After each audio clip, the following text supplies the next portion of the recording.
Good evening and welcome to this event. For 50 years, we've gathered supporters and alums in the ballroom to say thank you and celebrate God's faithfulness and ongoing work at Purdue through Campus House. Tonight, out of necessity, we are breaking with that tradition a bit. This will be a unique event in an incredibly unique year. We want to reflect that in holding tension, both a time of celebration and thanksgiving for all that God has done, and the full acknowledgement that this year has been fairly brutal on so many fronts, challenging a lot of our assumptions and expectations and inviting us to rethink and realign and recommit. Our communications team has done an incredible job of sharing that story in written form in the annual report. And we hope that you will dedicate some time to engaging those stories that are told in print and in pictures. But tonight, in our time together, we want to further paint the picture, offering more perspectives and personal stories in video. We'll give you a visual walkthrough of the new building in its present state of construction, which is so that you can share in our excitement. And then I will share a few thoughts about the state of the house and what God is revealing in his heart and vision and plans for the place as we head into the new chapter of our story. So trade your business casual attire for sweatpants or pajamas. Fill your Grey House cup with whatever level of caffeine you should be having at this time of day, and turn your attention to the glory and magnificence of God on display in and through his people in this good work. Father, we pray that even as we celebrate all that you have done and continue to do, that you would both encourage and stretch us through the words and the testimonies of your people. Bless our time in the name of Jesus. My name's Kristen Day. I'm a senior studying marketing with a minor in communication and a certificate in acting. I always have to count. I'm from Indianapolis, Indiana, and I've been going to Campus House since my freshman year. So Kristen, I'm guessing that when you had previously pictured your senior year, it did not include the backdrop of a global pandemic. How would you describe this year from a student's perspective? What are the greatest needs that you see on campus? Yeah. I think campus feels so much more insulated this semester and last semester as well. I think students aren't really getting the joy of getting to see the breadth of campus. I remember when I came my freshman year, that was something that was so exciting, as there's so many people. And something this year that I've really noticed is that people don't really go anywhere past either their apartment or their dorm or their club, if they get to meet in person, or their classroom. And that's been really sad to see. I think, especially for freshmen, they don't really have a sense of what they're missing out on. And if they do, then I think that causes a lot of them to be really, really sad, and with good reason. Personally, I think it's made my social circle so much smaller because there's so fewer people that I see. But I think that need really is just that loneliness I think a lot of people are dealing with. And although it's a collective loneliness, I think it's something that a lot of people don't realize is so deeply shared. And so I definitely noticed that. And it's been really tough, but it's been something that I've definitely been talking to a lot of friends about. So. And what do you think are some of the ways that Campus House can speak into and minister to those needs? Yeah. I remember, freshman, sophomore year, what was so common was these large-scale events that Campus House would do, Starry Night, freshman dinners, big, spring break trips, stuff like that. And so this year, as we've kind of moved towards this discipleship model, this more one-on-one thing, it came kind of perfectly timed with COVID, which is like a weird thing to say. But I think what's been going really well is really having that focus on these smaller groups and doing these one-on-one things. I'm on hospitality council, and so this is a question we are actively trying to answer is, how can we make people feel welcome? How can we, when they walk in the door, even though we can't give them a hug or a handshake, how do we connect with them as people? And so I think what that really looks like is working to recognize that the Lord still works in those small conversations or those one-on-one interactions. I think personally, sometimes I look at that and I'm like, okay, well, I only got to talk to like 5 people this morning as opposed to like the 50 I would, normally see when I was working hospitality. So I think recognizing that the Lord is at work in those small scale interactions, and that might be the first stranger that someone sees or talks to all week. And as someone personally who gets a lot of energy from talking to strangers, that's something that I've had to remember, and Campus House has been, I think, a really good incubator for those connections. So You have been incredibly involved at Campus House and at Purdue as a whole, from living missionally in intentional housing with some women, to participating in discipleship and support group, to sharing in our conversations on race, and even Purdue improv troupe, right? Yeah. And so God continues to work through you in a myriad of ways. And so I wanted to ask, what do you think has been the most significant work that God has been doing in you this year? Yeah. So everything you just mentioned was things that I have done, work that I've done, groups that I've led, people that I've met with, all that sort of thing. And the biggest lesson this year has been rest. So that's funny because it's a little incongruent with all that stuff. But back in October, so I have 4 housemates. They all go to Campus House, and that's we can get into that if you want to talk about the greenhouse. But it's been really cool to just live in the center of campus with all these ladies. And I remember there was a Sunday morning when I was just out of it. Like, I had been just working all week and super busy. And I think I had even drove some freshmen here, and it was a great day on paper, but I think you could just see it on my face. I was exhausted. And so we had a meeting, like a house meeting, that afternoon, and we were just talking about how we were doing, and my roommate Grace kind of looked at me and she said, "Kristen, I don't think you were okay this morning. How are you doing?" And I don't remember if I cried, but I might as well have, because I was just like, I've been seen, like, wow. And so from that really arose this passion to pursue this like Sabbath kind of practice. And so what that's looked like for me is my Saturdays, I'm off the clock. You cannot get me to do anything unless it's something that will be like restful or worshipful.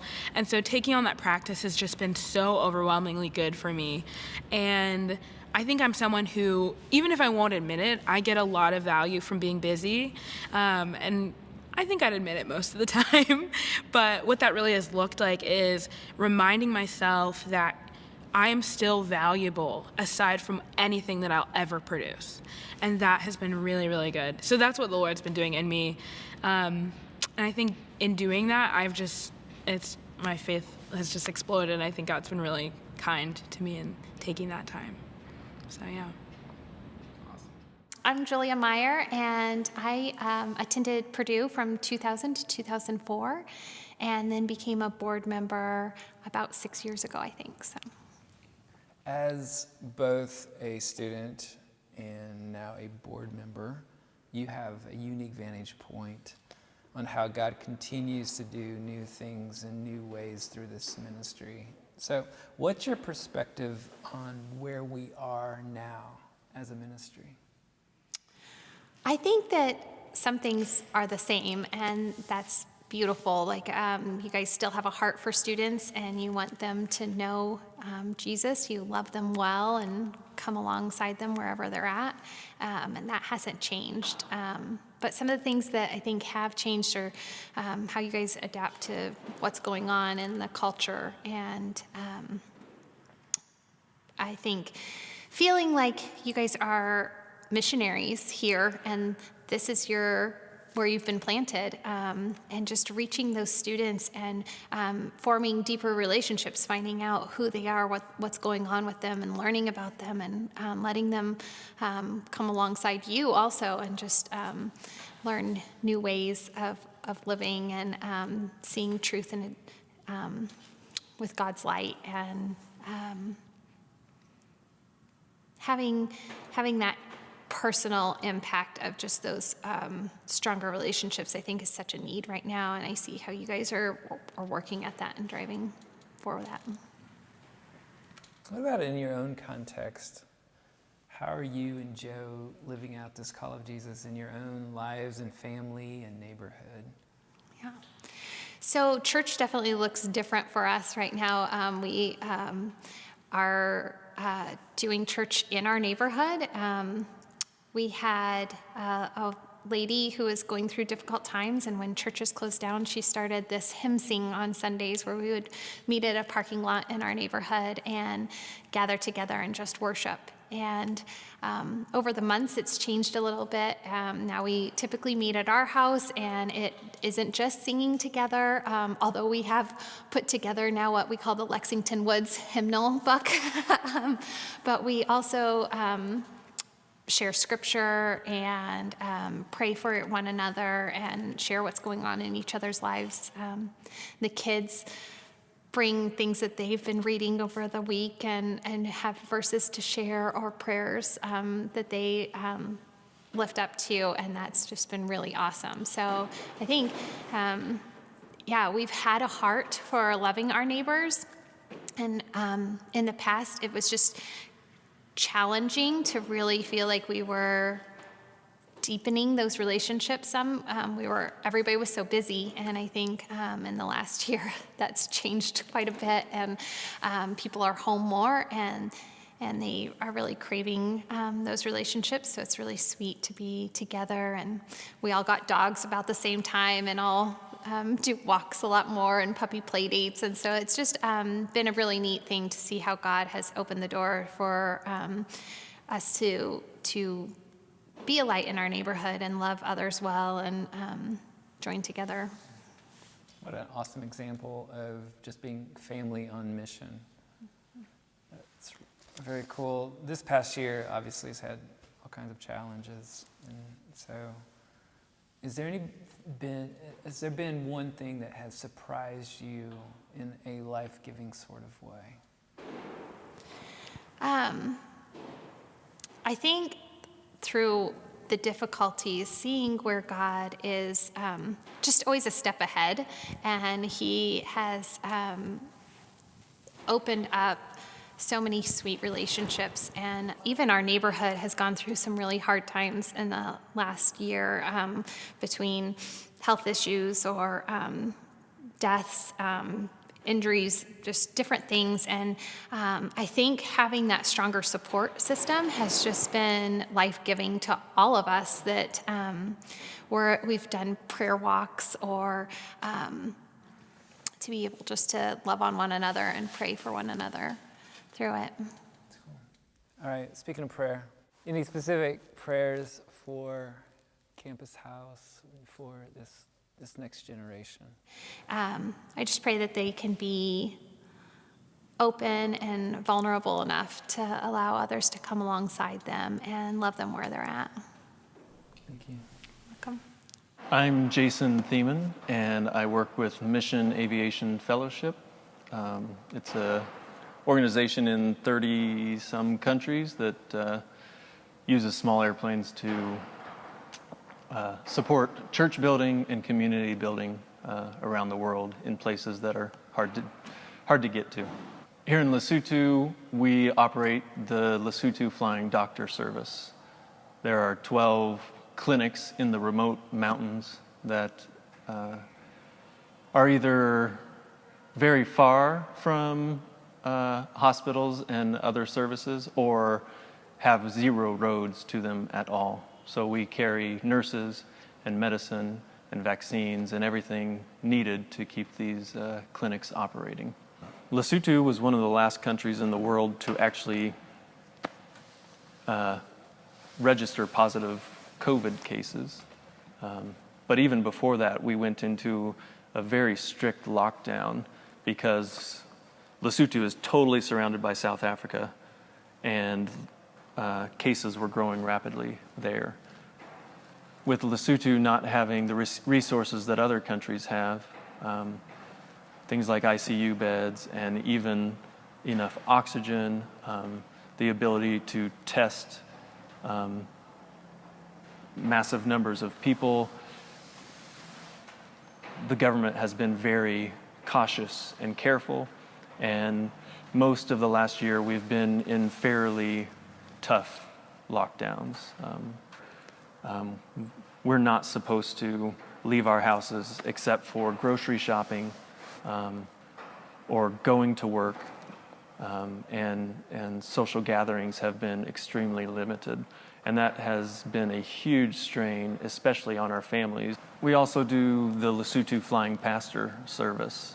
Previously, we were flying different churches into the mountains, and they were doing frequent evangelism trips. But those churches were primarily focused on converts and baptisms and then moving on.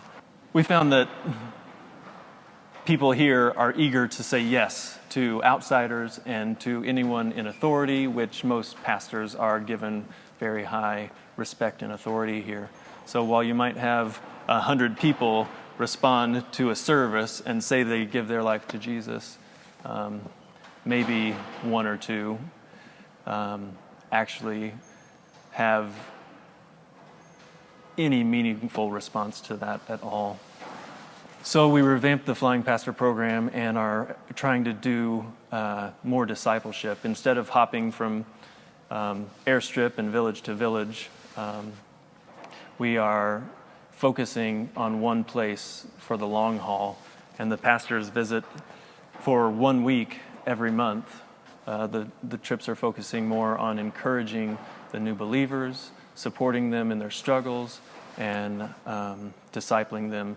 The missionaries we're flying today are Basotho missionaries. They're believers here from the city who have a heart for missions themselves. They have a heart for their brothers and sisters in the remote mountains who either haven't heard the gospel or are just living at the bottom rungs of society without health care, without many opportunities at all. They have a much better understanding of how to communicate God's love to people in the mountains than I ever will. And what we want to do is bring God's kingdom here. I want to see God's kingdom in Lesotho, in the mountains of Lesotho, in the remote places.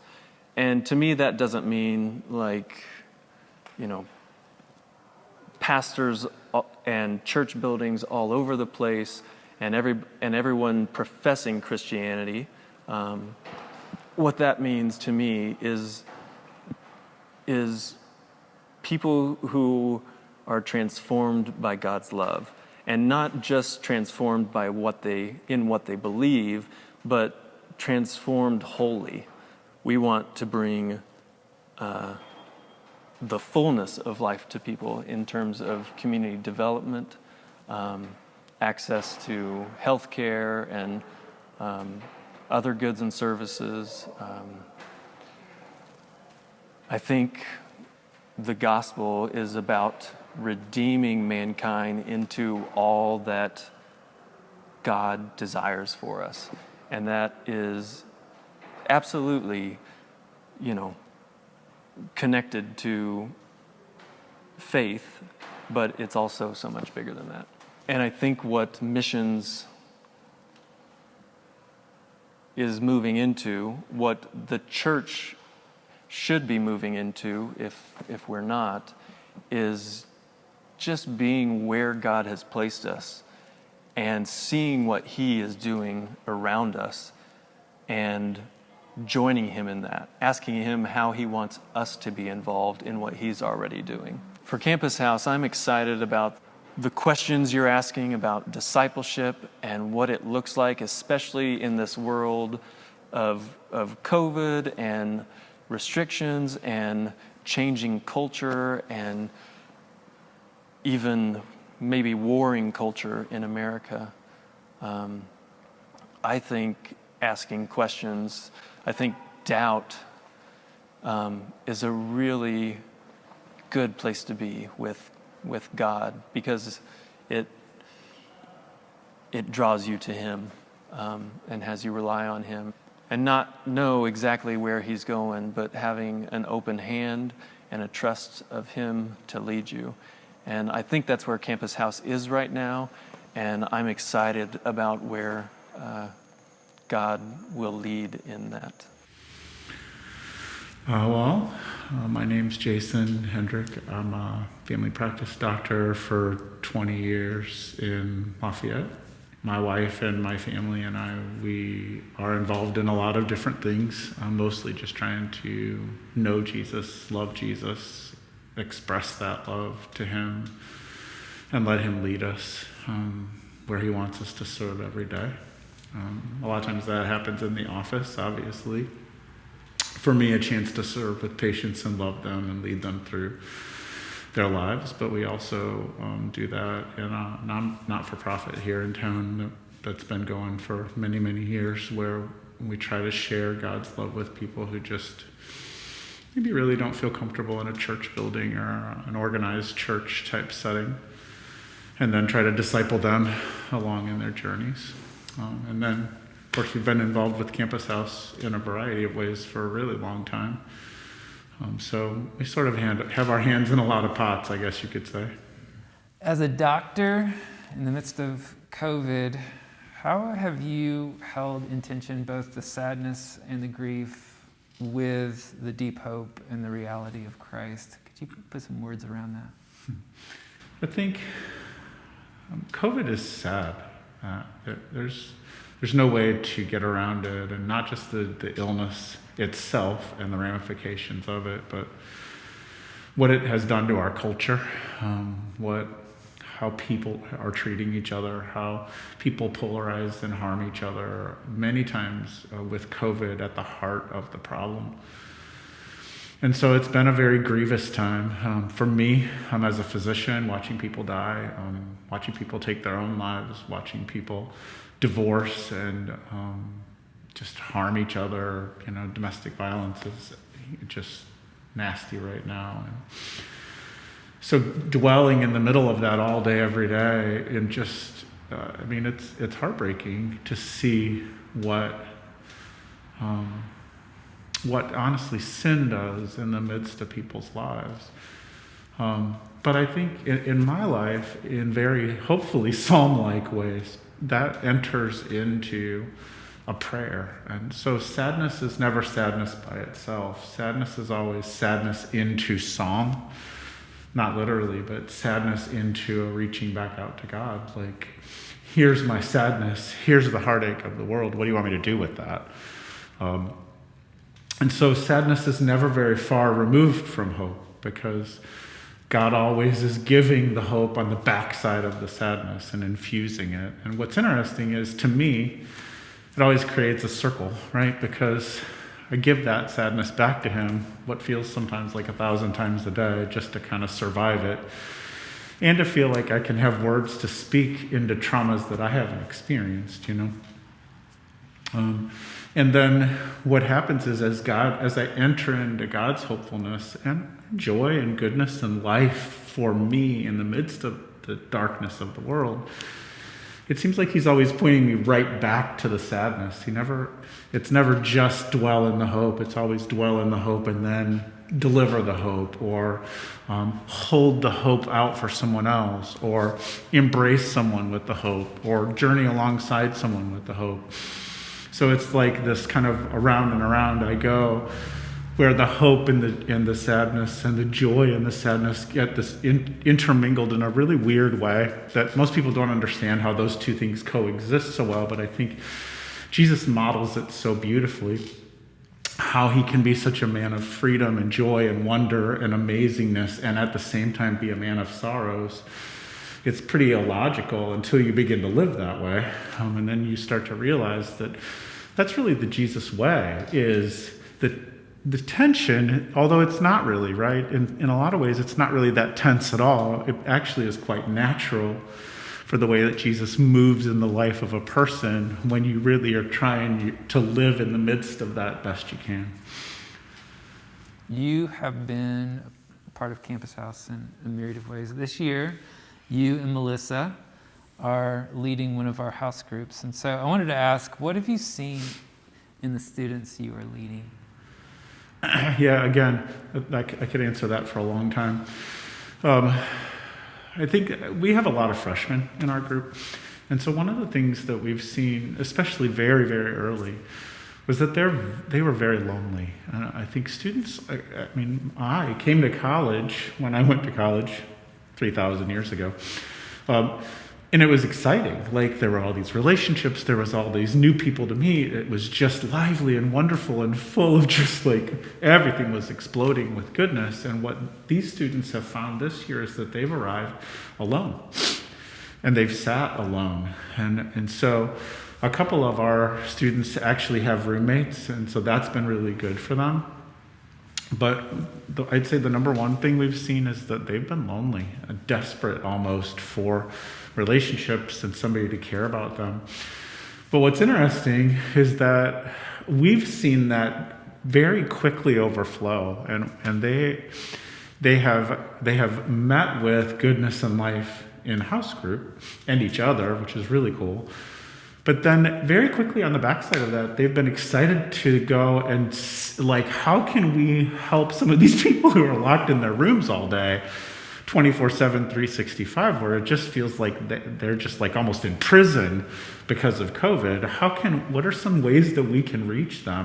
And it's been really neat to see our students like begin to take some of that energy and passion that they have just in life naturally, and also for Jesus, and to let that explode into the lives of other people, and being a part of trying to shape that and grow with them, receive their energy, their life, their excitement, their passion to become better Jesus followers has been really cool. They're amazing, and I personally wouldn't trade that time with them for almost any other moment in my week, because it's a really wonderful, wonderful time for us.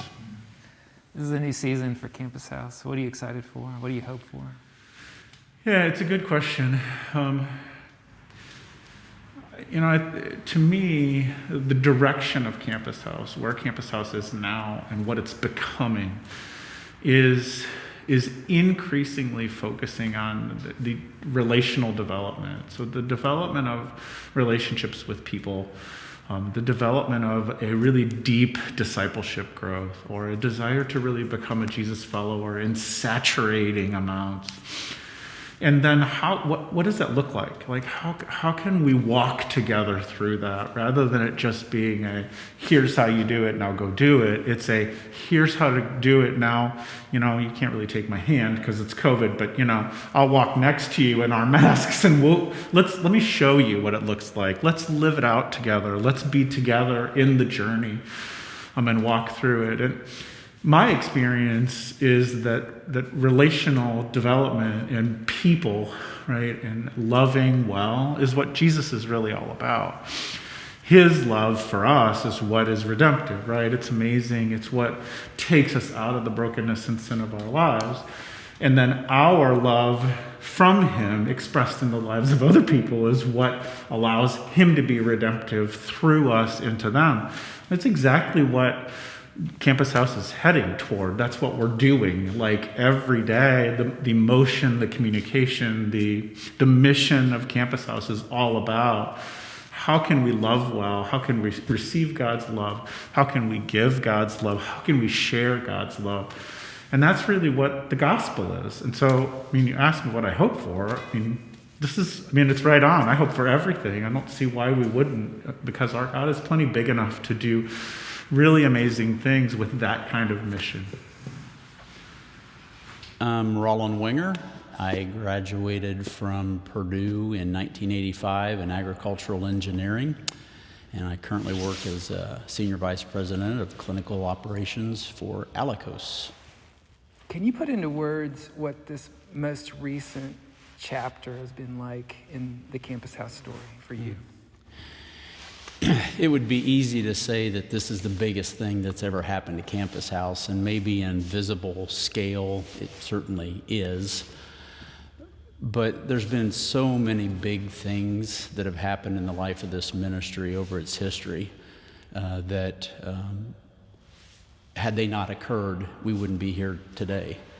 If you think how big was it that Doug Dickey was willing to leave a comfortable ministry in Williamsport and come to Purdue, a place that's not Williamsport, from the support of just a handful of churches for an indefinite period of years to get a ministry started. That was pretty big.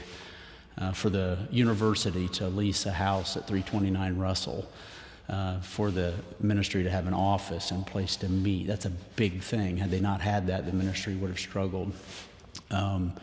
Then to add a girls' house, a place where girls could also live, and then to add Joshua House, a more permanent place for community where the core group of resident guys could live, and then the addition of not just 1, 2, but 3 additional rental houses from Purdue. All those things are big things. The ministry grew, and it was a huge thing for the ministry to be able to gracefully and effectively acquire the additional shares of the ministry center. It was limited in its growth, had to share the building with 3 other ministries. And we didn't at that time see how are we going to grow past this. But it all happened, and that led to where we are today. So each one of those things was a big thing had it not happened. But more than anything, they were affirmations, I think, of the mission and the ministry that's been around for 50 years. So for me, the chapter that we're writing now isn't necessarily just the biggest thing. It's an affirmation, an absolute affirmation of what this ministry has been about and what difference it's made in the lives of thousands of students that have come through this ministry for its over 50 years. We keep coming back to the big why of this project. I wanted to ask, how has your own faith journey been deepened through this experience? What I've come to realize is that through this experience, in addition to some others that have happened in parallel, my faith in a God that I've struggled with but wanted to believe in for 40 years has been affirmed. And how is that? This ministry is all about, I think, the essence of God, which is that He is love. And Galatians says that the only thing that matters is your faith expressing itself in love. This ministry, more than any that I've ever been a part of, exemplifies that to a group of kids who, for the very first time in their life, really are flying without a net. And they've got an opportunity and a need greater than ever in their life to love and be loved. And this ministry shows them how. So for me to see that lived out, be affirmed, in addition to overall, like the affirmation that I described in my first response, it's meant the world to me. And in addition to that, from the committee, the board, the 500 plus people and families that have signed on to the project, it doubly affirmed it because it's shown that there's been no fear. We had no reason to think that we could raise even the $3 million that the experts said we had the capacity to raise. But to raise what we've raised so far could only have come with folks having the willingness, but also having a lack of fear to take those steps forward. That's a great segue into my last question for you, that the support for the Gen Fund and this house in the midst of a pandemic has been breathtaking. How close are we to the finish line for construction and funding, and what would you want to say to the larger Campus House family? Yeah, so construction costs alone are $6.9 million. We've received commitments to date of around $6.5 million, 92% of the way there. That, as you said, is unbelievable, especially when cast upon the thought that maybe we could raise $3 million when we started this thing 3.5 years ago. Total project costs are $7.7 million. And so we're $1.2 million away from that mark. From the very beginning, though, and talking about not being afraid, I guess I'm either crazy or just really not afraid, but having been a part of staff, to see us raise money for the ministry center purchases, which were $110,000 a share times 4 actually, to see us raise the money that we raised for Joshua House when I was on the board seemed impossible, yet we did in full. So from the very beginning, held in my heart, my gut, that we can do this. I didn't know, none of us knew how it could happen, but we're this close. So what I would say to those that have supported us is thank you. It's unbelievable. The money has been and will continue to be very well spent, but we're so close. We're almost there, and so I would just offer one more appeal to say, if there's a way to close the rest of this gap so that every new dollar after we get done with this project that's given can go to the staffing and the people and the programs that make this ministry happen for the future, I think it would be worth it.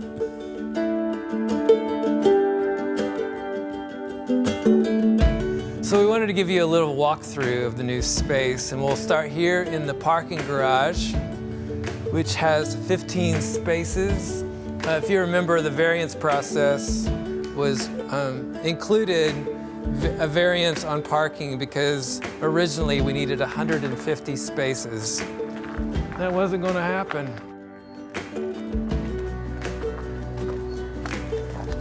Welcome to Campus House. This will be our new Gray House location, which will be the third location after the mothership and the location downtown.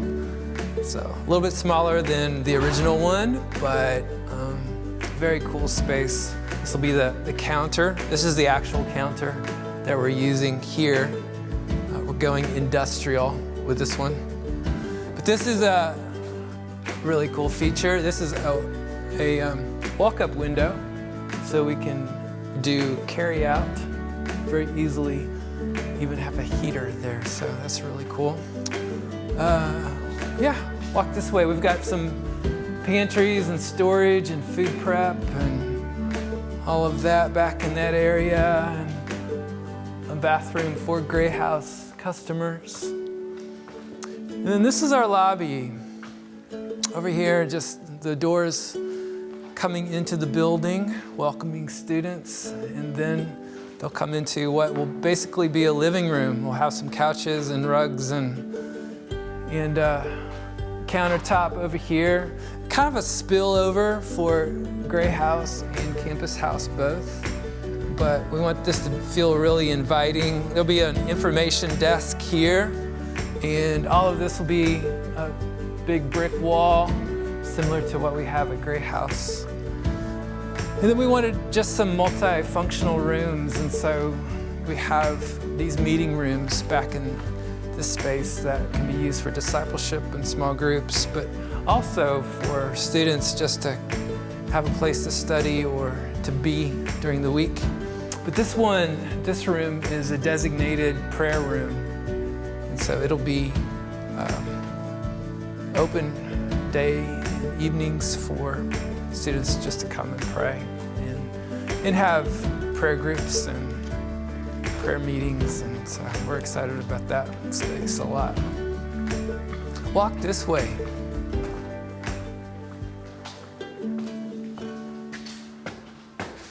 This will remind a lot of you of the stairs at the old Mushroom Building, except for one key feature, light, which is phenomenal.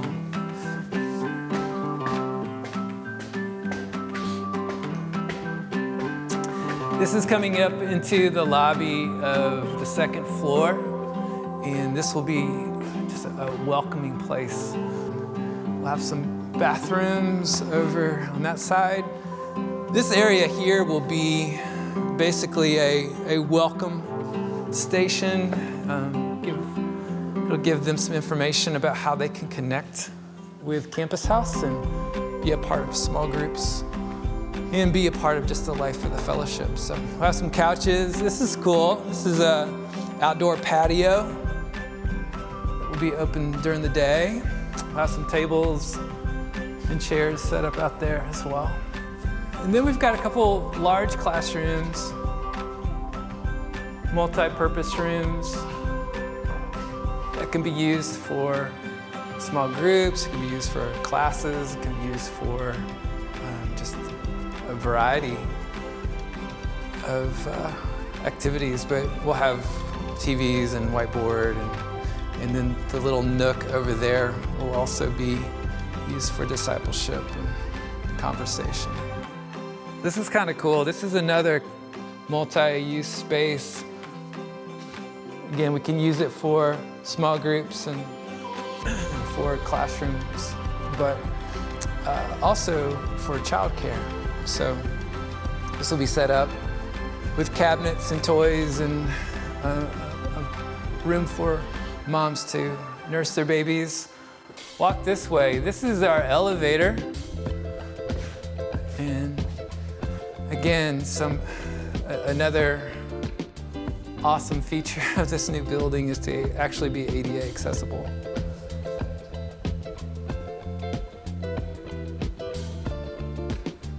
Also make an awesome climbing wall.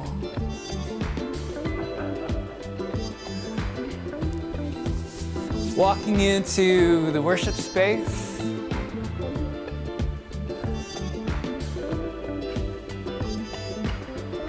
And it will hold 490-ish chairs, which is up from 300 in our old space.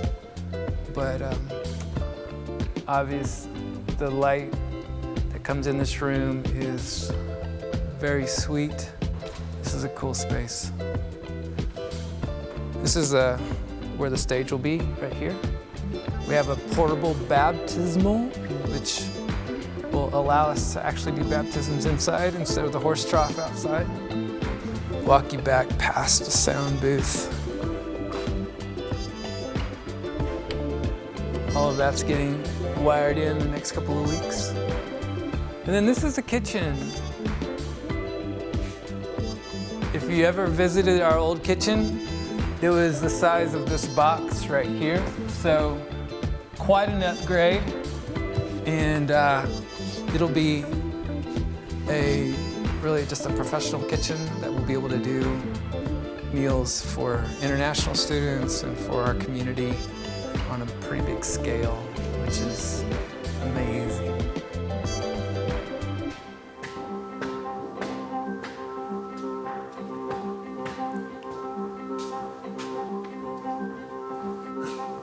This is a conference room, and we're naming it after Jack Gilbert, who was on our board, one of our original board members back in the 60s, and just an incredible man who had an incredible vision for this ministry. And so, not doing a lot of naming, but this is a special room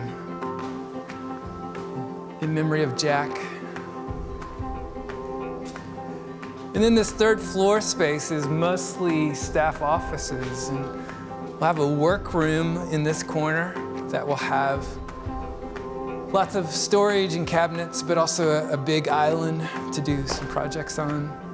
And it'll also be kind of a break room for our staff. This is a cool area. We have a friend that is going to build a big harvest table for this area and some couches over here. And so everything we're doing is trying to both cast a vision for a mission, but also for covenantal family. And so there's so much bright space in this building that is inviting and welcoming, but also gives us a chance to do discipleship and to cast a vision for mission in some really, really cool ways. And so the really awesome feature of these offices is, unlike our old offices, they have heat, and that's a gift.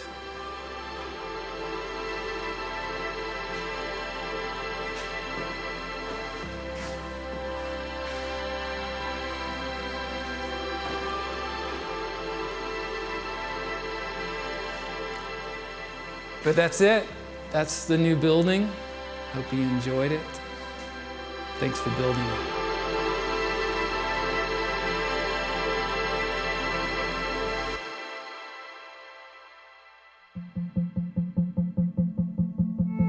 Thank you for being a part of this tonight. Each year when we gather at this event, there is always a mix of both reflection on what God has done and looking ahead with expectation to where He's leading us. While we must acknowledge the grief that comes with not being able to gather together to worship and share a meal and enjoy all of these mini campus house reunions, we're also filled with gratitude for this storyline that continues, even in the midst of all of the challenges of this past year. Tearing down the old building just a month into all of the uncertainties of the pandemic felt like faith. But seeing God's timing and provision throughout the whole process has been breathtaking. Everything from the ability to have the street closed and students gone at key points in the construction, to the ability to stay on schedule in the midst of COVID, to the provision of this temporary home where I'm sitting tonight that has high ceilings and multiple ceiling fans for air circulation. God's creativity and provision have been on display. We knew that God was calling us to do life and ministry differently, to move toward discipleship multiplication instead of addition, to call students into a family on mission instead of a program to sign up for. But we were unsure about how to make that transition. And this pandemic has allowed us to go small and deep in order to go wider, having a vision for mission and discipleship that runs in parallel with a new space to actually accommodate that vision. In the midst of all of the hardship, there has been divine provision. And it's been a hard year.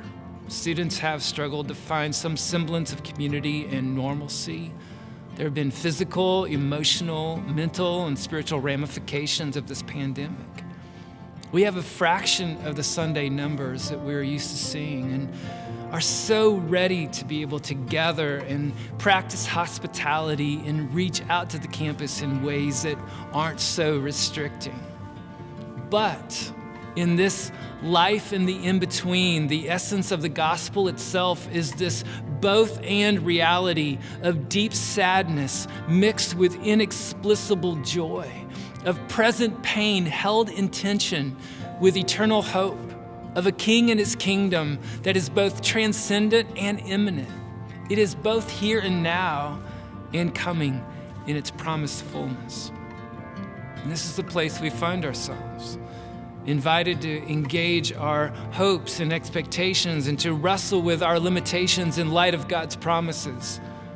I've been thinking about this verse from Isaiah 55. For my thoughts are not your thoughts, neither are your ways my ways, declares the Lord. God's ways are not naturally our ways. Our default is usually an either or, either cavalier or passively cautious, either self-seeking or self-debasing, either color within the lines of our logic or throw caution to the wind. God's ways are not our ways. He is perfect in love and wisdom. We're very fickle in both. But in his perfect love and wisdom, he continues to call us up and in. He continues to call us into deeper trust, to taste and see his goodness, to depend on the sufficiency of his grace. God's ways are not naturally our ways, but in submitting our ways, our bent, our will, our self-sufficiency and promotion, our lives and our work and everything to the lordship of Jesus, something supernatural happens. More and more, he chips away at our vision, our self-dependence, our picture of how this should go. And he invites us to come alongside him and to trust that his ways are beyond what we could possibly ask or imagine, that his timing only becomes clear in hindsight, that his vision is far more expansive, inclusive, and loving than anything we could possibly come up with. His grace is sufficient even when we slip into the well-worn grooves of our own self-sufficiency. His love has no limitations. His vision for Purdue includes building a $6.9 million campus house during a pandemic to be a home for the scattered, a sanctuary to embrace the holy love of God, a lab to equip disciples, a sending base for mission. His calling is for us to join him, to participate in that vision.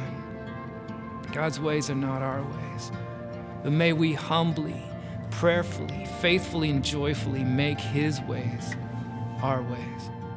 Words fall short to articulate how much we appreciate you and love you and miss being with you in person. The plan is together this fall in the new space to celebrate and worship and commission the next generations of Boilermakers to go into all the world and make disciples of all nations. May God's good gift of grace bless you, sustain you, and keep you centered on the glory of Jesus. Good night.